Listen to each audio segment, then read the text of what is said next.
नमस्कार, मैं हूं मनविंदर। आप सभी राष्ट्रवादियों का एमबीएन नेटवर्क में एक बार फिर से बहुत-बहुत स्वागत है। मेरे साथ हैं आदरणीय भाऊ तोरसेकर जी। आज बात होगी ममता बनर्जी के लिए, टीएमसी के लिए। अमित शाह ने फाइट बड़ी टफ कर दी है। इतनी टफ फाइट कि ममता बनर्जी ने इससे पहले ऐसा चुनाव फेस नहीं किया होगा।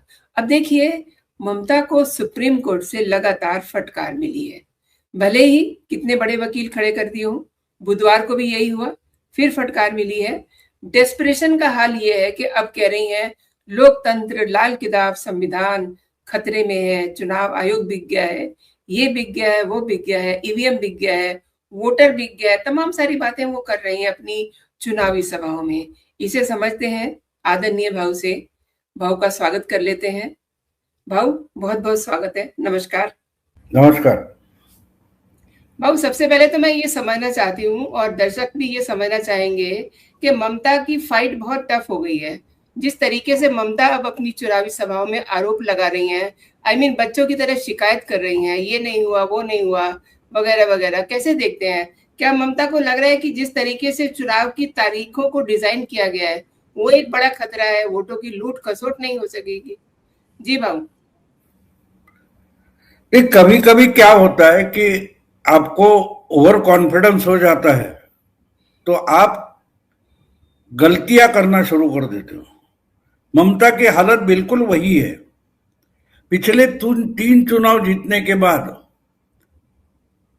उसको ओवर कॉन्फिडेंस हो गया था और जिस तरीके से तो कोई ना कोई उसका काट निकालेगा, ये सोचना चाहिए कि अगर हम ये करेंगे तो देखो, पॉलिटिक्स शतरंज के खेल जैसा होता है।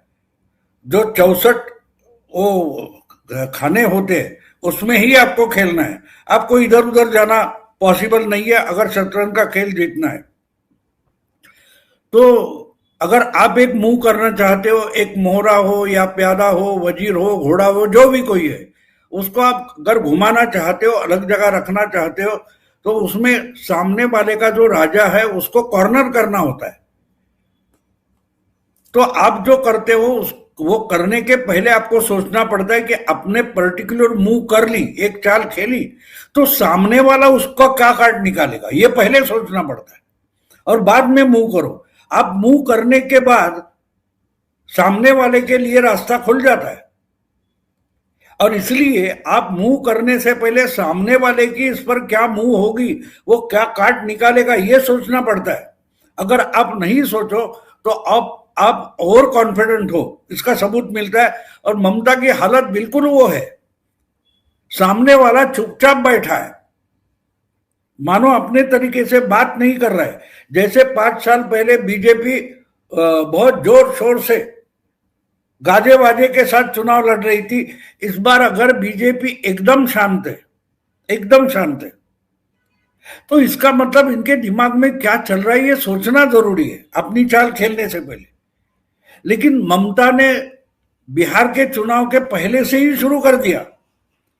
बिहार विधानसभा चुनाव के पहले बिहार में एसआईआर हो रहा था, तो हमारे यहां हम एसआईआर नहीं होने देंगे, ये कहने की क्या जरूरत थी? अगर वो चुनाव आयोग के लिए वैधानिक अधिकार है तो इसको कोई रोक नहीं पाएगा, ये ममता के वकीलों ने उनको समझाने की जरूरत थी।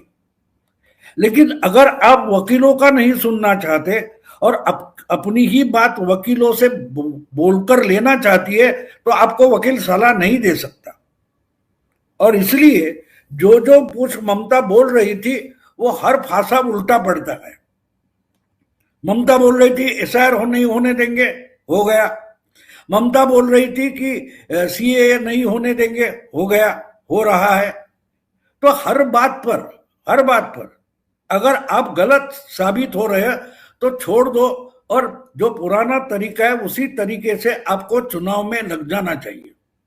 वो छोड़कर ममता दीदी ये पिछले 6 महीनों से 4 महीनों से सिर्फ कानूनी पैंतरेबाजी करती रही और आज ये हालत हो गई है कि चुनाव दरवाजे पर आकर खड़ा हो गया। अचानक बीजेपी ने टाइम टेबल डिक्लेयर होने के बाद अपना जो मोहरा है शुभेंदु अधिकारी, उसको नंदीग्राम से उठाकर सीधा भवानीपुर में लाकर खड़ा कर दिया कि नंदीग्राम तो लड़ेगा लेकिन यहां भी लड़ेगा।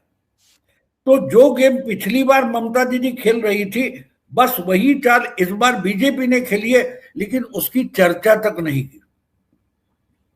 तो इसलिए यह जरूरी होता है कि अगर दुश्मन शांत है तो वो ज्यादा डेंजरस होता है। अगर बोलता है तो आपको उसके बोलने से कुछ ना कुछ आइडिया आता है। अब देखो, पिछले 10 महीने से मुझे मालूम है बीजेपी बंगाल के चुनाव के लिए बीजेपी का पूरा केडर लग गया, आरएसएस उसके साथ है, लेकिन बीजेपी क्या कर रही है उसकी खबर तक नहीं है।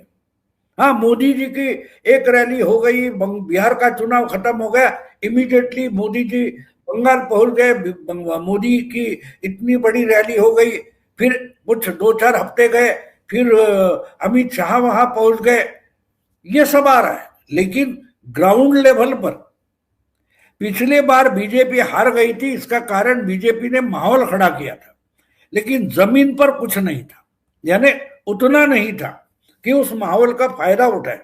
देखो, बारिश आने के बाद आपकी बीज वगैरह होता है, वो फूलता है, अंकुरता है, वगैरह वगैरह होता है, लेकिन बारिश आने के पहले आप जमीन की मशक्कत शुरू कर देते हो। बाद में माहौल होता है, कभी 15 दिन में, कभी 1 महीने में, लेकिन आप जमीन का काम शुरू कर देते हो। लेकिन पिछली बार यह था कि जमीन पर काम नहीं था, माहौल बनाया और बारिश हुई, तब आपके पास जमीन पर तैयारी नहीं थी। इस बार बीजेपी ने ये बहुत 2 साल 3-4 साल पहले से पूरा अभ्यास करके 1 साल पहले मानो जमीन पर तैयारियां शुरू कर दी थी।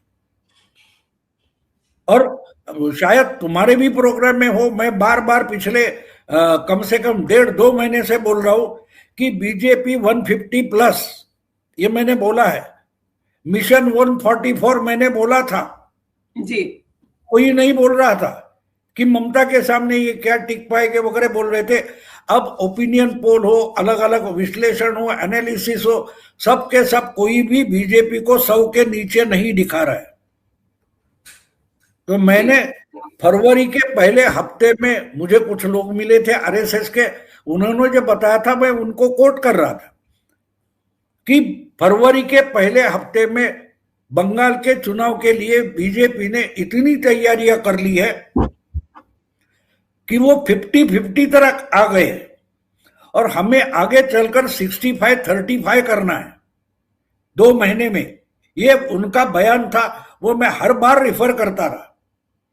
अब आहिस्ता आहिस्ता मैंने 1.5 महीने पहले जो बोला था उस पर बाकी एनालिस्ट आ रहे, बाकी एनालिस्ट उस पर आ रहे कि भाई 149, 159 ममता, तो 139, 129 बीजेपी, ऐसा दिखाने लगे। तो 50% के आसपास, यानी 40-45 तक बीजेपी को आप ला रहे और 55% आप दिखा रहे, तो 50-50 दिखाई देने लगा। अभी 1 महीना बाकी है, हम 1 तारीख को बोल रहे, अभी 28 दिन बचे हैं दूसरे चरण के वोट के लिए और 3 हफ्ते बचे हैं पहले वोटिंग के लिए। तो अभी से अगर 45-55 ओपिनियन पोल दिखाने लगे तो सोचो अगले 1 महीने में क्या चमत्कार होगा। और वो चमत्कार अगर आपको समझना है तो चुनाव आयोग पर आरोप करने से कुछ फायदा नहीं। चुनाव आयोग ने जो कुछ किया ममता के हमले के खिलाफ, उसके बाद जो टाइम टेबल डिक्लेयर किया, मैं भी गलत साबित हुआ उस टाइम टेबल से, क्योंकि मैं मानता था अगर पिछले 3-4 चुनाव 6-7 चरणों में हुए तो इस बार भी 8 या 7 चरणों में हो गए। मैं गलत साबित हुआ। मेरा जो पूरा असेसमेंट था वो 6-7 चरणों का वोटिंग होगा इस पर था, लेकिन चुनाव आयोग ने तो चमत्कार कर दिया। हिंसा, वायलेंस हुए सबके बावजूद सिर्फ 2 चरण में वोटिंग होने वाला है। लेकिन वो 2 चरण का वोटिंग बंगाल में करने के लिए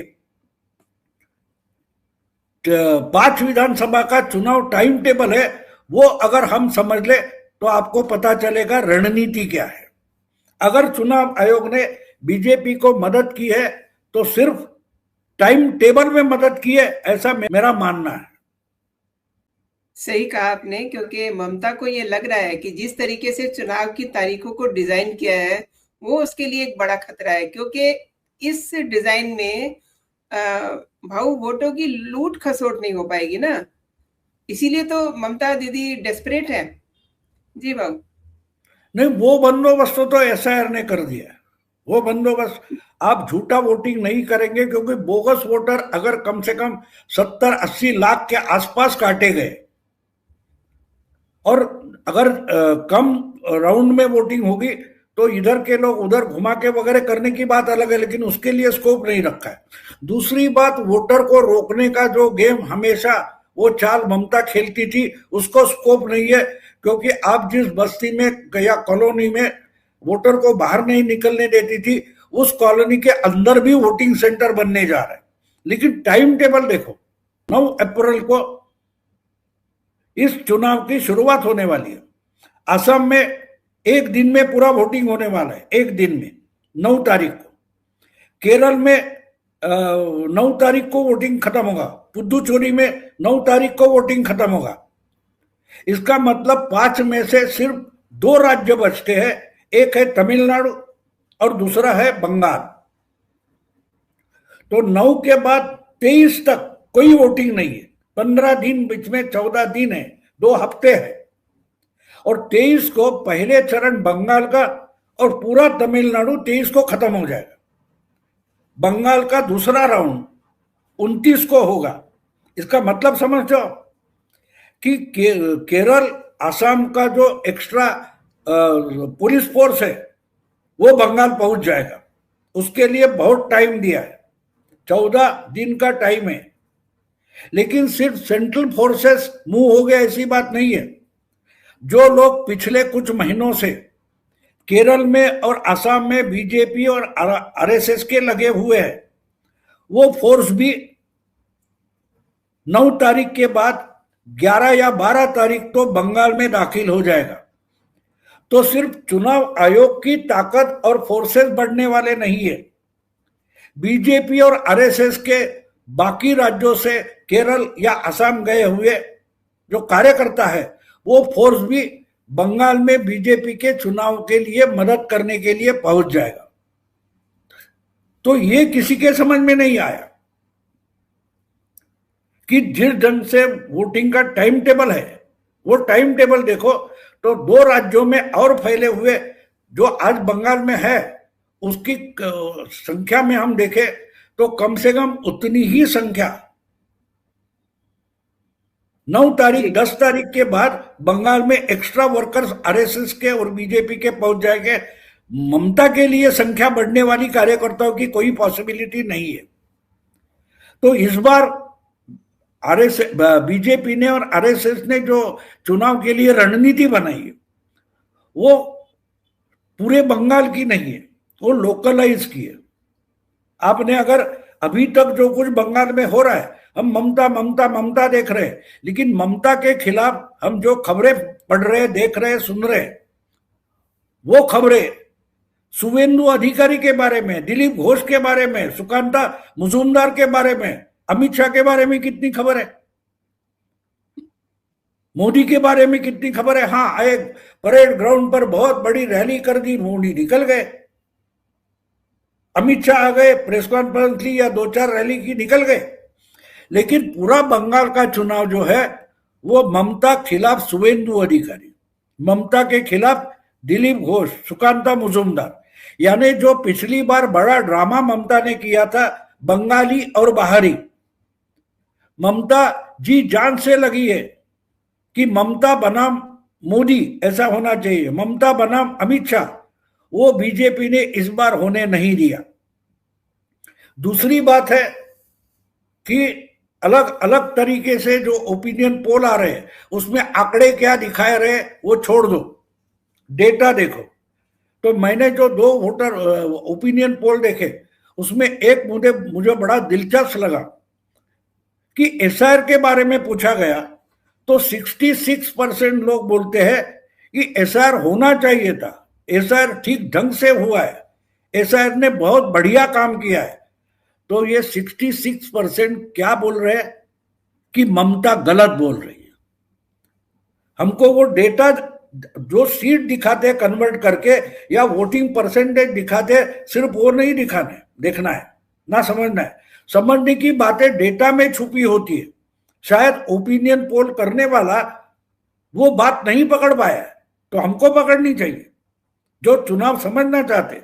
अगर 66% ओपिनियन पोल में लोग बोल रहे कि एसआईआर होना जरूरी था, ये रूटीन था, 2003 के बाद एसआईआर हुआ ही नहीं था, तो जो वोट काटे गए, जिसके बारे में ममता पिछले कुछ महीनों से रो रही है, वो लोगों को अपील नहीं हो रहा है, क्योंकि उसका रिफ्लेक्शन हमको ओपिनियन पोल के डेटा में दिखाई देता है। 66% लोग बोलते हैं कि एसआईआर होना चाहिए था।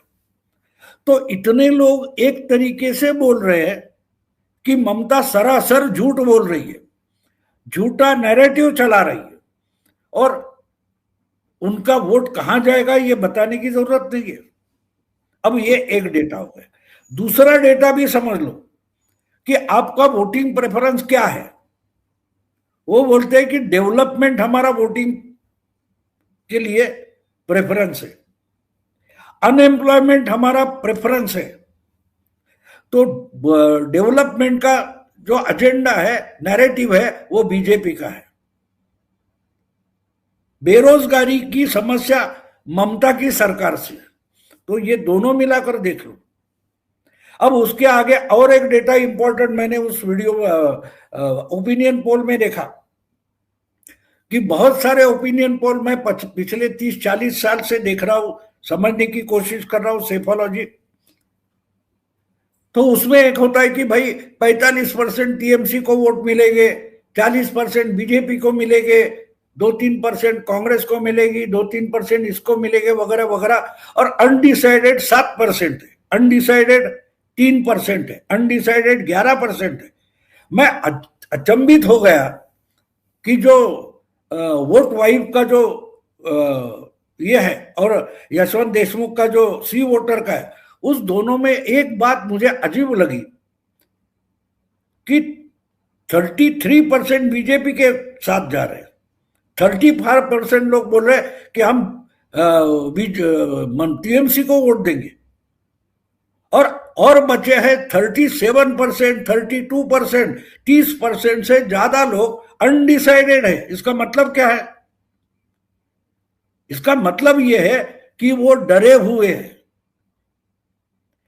30%, 32 वगैरह जो कुछ है, उसमें से कम 18-20% लोग ऐसे कि जो पोल लेने के लिए, ओपिनियन पोल लेने के लिए, सर्वे करने के लिए आ रहे हैं, वो शायद किसी भी पार्टी के हो गए तो हमारा नाम गलत जगह जाएगा तो हम मारे पीटे जाएंगे, इसलिए वो अपना चॉइस नहीं बता रहे।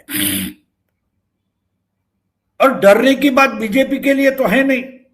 जिन्होंने बीजेपी को पिछले चुनाव में वोट दिया है, उनको मारा पीटा गया। हम ममता को वोट देंगे वो कहने को कोई डरता नहीं है। हम ममता को वोट नहीं देंगे, ममता के खिलाफ वोट देंगे, वो बोलने का डर है, तो वो अपने आप अनडिसाइडेड हो जाता है। तो अगर 30% भी बीजेपी को वोट ओपनली दिखा रहा है और 35% वगैरह, 32% वगैरह अनडिसाइडेड है, तो उसमें से कम 60-70% बीजेपी का वोटर है। वो आज अनडिसाइडेड बोल रहा है क्योंकि आखिरी दिन जो करना है करूंगा। और आपको मालूम होगा कि 2019 के लोकसभा चुनाव में बीजेपी की स्लोगन थी, चुपचाप कमल छाप, बोलो मत, वोटिंग सेंटर में जाओ और कमल का चिन्ह पर है उस बटन को दबाओ। तो आज वही हो रहा है। मैं मानता हूं कि जो चुनाव के ओपिनियन पोल आ रहे हैं वो साफ साफ बता रहे कि ममता हार रही है। और जब इंसान डरा हुआ होता है, अकेला रात को अंधेरे में, जहां स्ट्रीट लाइट भी नहीं है, ऐसे जगह जाने वाला इंसान जोर शोर से गाना गाता है। क्यों गाना गाता है? कि उसको मालूम है वो अकेला है, कहां से कुछ होगा, कोई आ जाए तो क्या करूं। तो वो अपने आप को विश्वास देना चाहता है कि मैं अकेला नहीं हूं, इसलिए वो जोर शोर से गाना गाता है और अपने को ही कॉन्फिडेंस देना चाहता है कि मैं अकेला नहीं हूं। तो ममता दीदी जो गाली गलौज कर रही है, आरोप की छड़ी लगा रही है, तो उसका मतलब वो डरी हुई है, बौखलाई है, और उसको गारंटी है कि वो हार रही है। वो हार रही है। आपने भाऊ बहुत बड़ी बात की है। और देखिए, बंगाल में चल रहे मतदाता सूची के स्पेशल इंटेंसिव रिवीजन, जिसे हम एसआईआर कहते हैं, उसको लेकर के जो याचिकाएं दाखिल की गई थी, उसकी सुनवाई करते हुए सुप्रीम कोर्ट ने टीएमसी की आपत्तियों पे फटकार लगाई। अब देखिए, फटकार खाने के लिए ममता दीदी तो वहां है नहीं, इनके वकील है, तो आई मीन एक तरह से फटकार तो इन्हीं को लग रही है ना, टीएमसी को और ममता दीदी को। तो मतलब इनकी दौड़ यहीं तक थी, लेकिन अब आगे क्या? नहीं, वही तो गलती थी। देखो, एक बात होती है, आपकी मैच अगर तय है कि आप भारत और पाकिस्तान की मैच होने वाली है, ऐसे में अगर पाकिस्तान बोलेगा मैं भारत के तरफ बाद में देखूंगा, पहले मैं श्रीलंका से मैच खेलूंगा, तो टाइम टेबल में लगा है कि आपकी इंडिया से मैच है। आप अगर अपनी पूरी ताकत श्रीलंका की टीम के खिलाफ लगाओगे और श्रीलंका को हराओगे या ना हराओगे, जो भी है, लेकिन उसका जो नतीजा निकलेगा उससे इंडिया और पाकिस्तान मैच का कोई नतीजा नहीं होगा। तो ममता को चुनाव लड़ना है बीजेपी के खिलाफ, जीतना है बीजेपी के खिलाफ, हराना है बीजेपी को, और ये चुनाव आयोग से लड़ पड़ी है। अपनी पूरी ताकत ममता ने चुनाव आयोग के खिलाफ झोंक दी है। हर दिन कुछ ना कुछ याचिका लेकर, अर्जी लेकर आप कोर्ट पहुंच जाओगे, आप रोज रास्ते पर उतरोगे। अरे विधानसभा का चुनाव है, सेंट्रल गवर्नमेंट के खिलाफ नहीं है।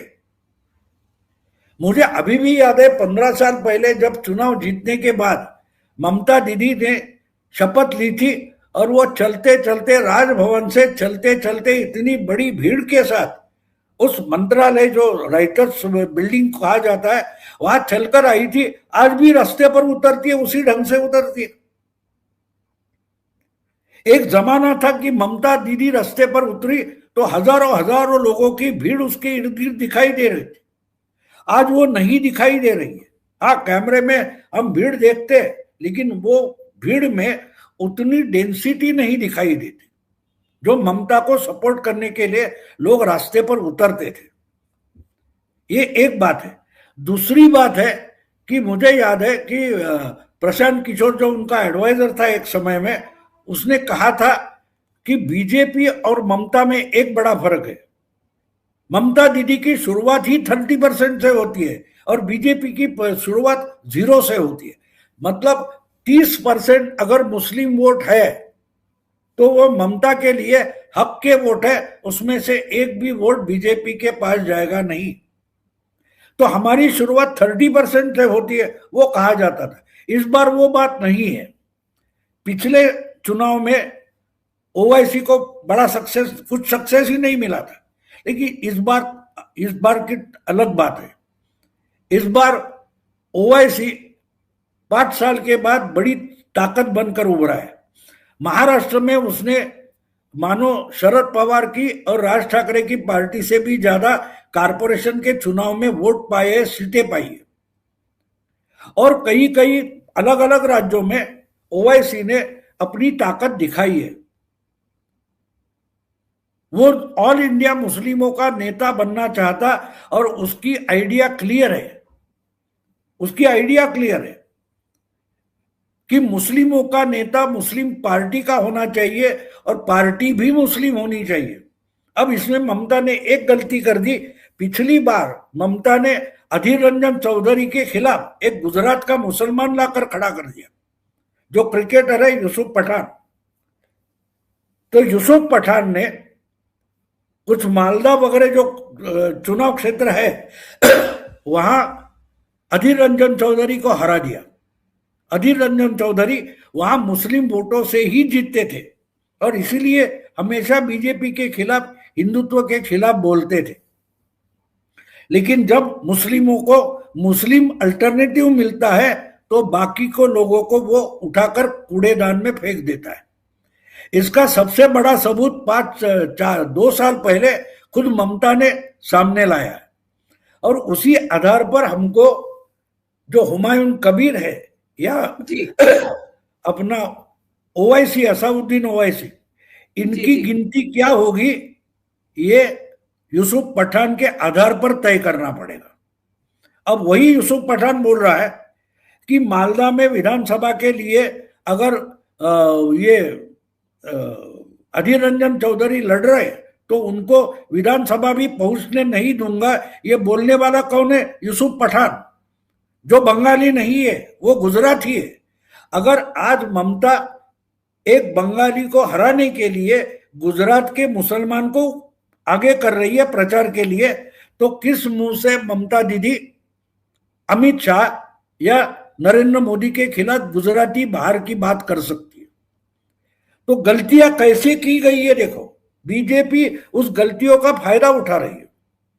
और पिछले कुछ 8-10 महीने से जो काम बीजेपी 11 महीने से कर रही है, ये आज नहीं कर रही है, उसकी तैयारी बहुत पहले से शुरू हो गई थी। और अजीब ये बात है, यानी पॉलिटिकल बोला जाता है कि बीजेपी एक चुनाव जीतने वाला इलेक्शन मशीन बन गया, लेकिन उस मशीन के पुर्जे तो समझ लो, ये मशीन कैसे चलती है। पिछले 2 साल में बीजेपी ने और आरएसएस ने मिलकर बंगाल के लिए विधानसभा के लिए जो रणनीति बनाई है वो बूथ लेवल की है। चुनाव क्षेत्र की बात छोड़ दो, बूथ लेवल की है।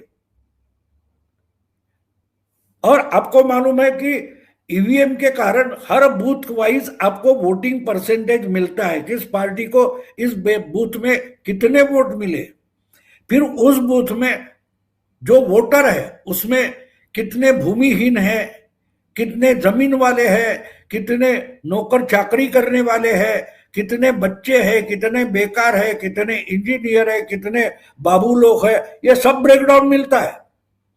तो 2 साल से अगर बीजेपी ने उसका बारीकी से स्टडी किया है और अपने तरफ कौन आ सकता है इनको अलग किया है, तो वो तो 7-8 करोड़ वोटर नहीं होते, वो वोटर 2-3-4 करोड़ हो सकते, समझो 3 करोड़ है, तो 3 करोड़ लोगों से पिछले 8 महीने में 5-6 बार बात होगी। एक एक वोटर से, एक एक वोटर को टारगेट करेंगे जो पॉसिबली हमारे साथ आ सकता है। इसके लिए अगर 8-10 महीने से काम चल रहा है तो उसका कुछ तो फल मिलेगा, इतनी मजाक नहीं है। और ये बातें तो मीडिया में आती नहीं, ये बातें मीडिया में नहीं आती। आरएसएस कभी प्रेस कॉन्फ्रेंस लेके किस चुनाव में हमने क्या काम किया वो बताती नहीं है, और जो घूमते हैं उनको पता चलता है, जो समझना चाहेंगे उनको पता चलता है।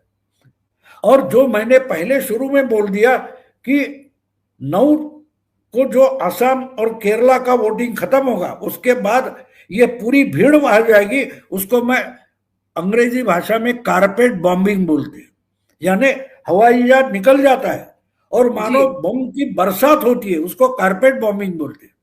जी जी। तो ये मिलकर जाएंगे तो मानो 100 वोटर के लिए बीजेपी का एक एक कार्यकर्ता अगले 14 दिन के लिए लगा रहेगा। वो एक दिन में 10-12 लोगों से बात करेगा, दूसरे दिन 10-12 लोगों से बात करेगा। तो वही एक कार्यकर्ता है, वो अगर 8 दिन में 100 लोगों को कवर करता है तो अगले हफ्ते में फिर उस 10 लोगों से दूसरा कोई आरएसएस का उनको मिलेगा, तीसरे हफ्ते में और एक मिलेगा। तो मतलब क्या होता है? कारपेट बॉम्बिंग होता है। एक तरीके से कार्यकर्ताओं की कारपेट बॉम्बिंग होगी, और दूसरे जो अलग अलग राज्यों के मुख्यमंत्री है, एमपी है, लोकसभा सदस्य है, राज्यसभा सदस्य है, अलग अलग देश भर के विधानसभा के सदस्य है, वो पहुंच जाएंगे और वो नेता बनकर नहीं जाएंगे, कार्यकर्ता बनकर जाएंगे। तो इस ढंग से अगर कार्यकर्ता बनकर बड़े बड़े नेता काम करते तो उसको मैं कारपेट बॉम्बिंग बोलता हूं। तो वो 10 तारीख के बाद बंगाल में कारपेट बॉम्बिंग होगा तो ममता ट्रिपल डिजिट क्रॉस नहीं करेंगी। मेरा अनुमान जो है कि ममता 100 के पार जाने वाली नहीं है तृणमूल कांग्रेस इस चुनाव में। ये मेरा भविष्य है बोलो, अंदाज है बोलो, जो कुछ है बोलो। आपने भाऊ बहुत बड़ी बात की है। और देखिए, ये अक्सर विपक्ष हमारा कहता है कि ईवीएम हैक हो रहा है। तो मैं भाऊ कुछ तस्वीरें दिखाना चाह रही हूँ कि प्रधानमंत्री नरेंद्र मोदी कैसे ईवीएम हैक करते हैं। वो चाय बागानों में है देखिए, और लोगों के बीच में कामगार जो महिलाएं हैं उनके साथ हैं, उनके साथ बातचीत कर रहे हैं। ये तरीका होता है ईवीएम हैक करने का। क्यों नहीं लोग इनको वोट देंगे। जिस तरीके से प्रधानमंत्री नरेंद्र मोदी बिल्कुल लोगों के साथ कनेक्ट हो रहे हैं।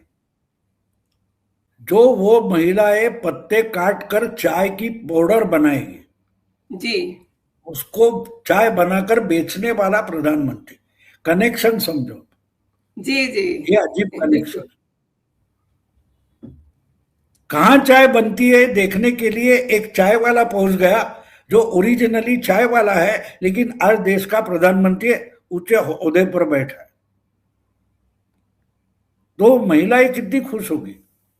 ये तरीका होता है। देखो, चुनाव जीतना वोटर के साथ जाना होता है, वोटर को खुश करना होता है, वोटर के साथ अपनी सहानुभूति और उसकी सहानुभूति अपने साथ लाना, उसका मतलब चुनाव जीतना होता है। हमेशा झगड़ा करते रहो तो भीड़ इकट्ठा होगी, लेकिन लोग आपके साथ नहीं जुड़ेंगे, और वही ममता हार चुकी है। बहुत सही कहा आपने बहू, और मेरे लिए समय निकालने के लिए, मेरे दर्शकों के लिए समय निकालने के लिए बहू बहुत बहुत धन्यवाद। जय हिंद, जय और भारत।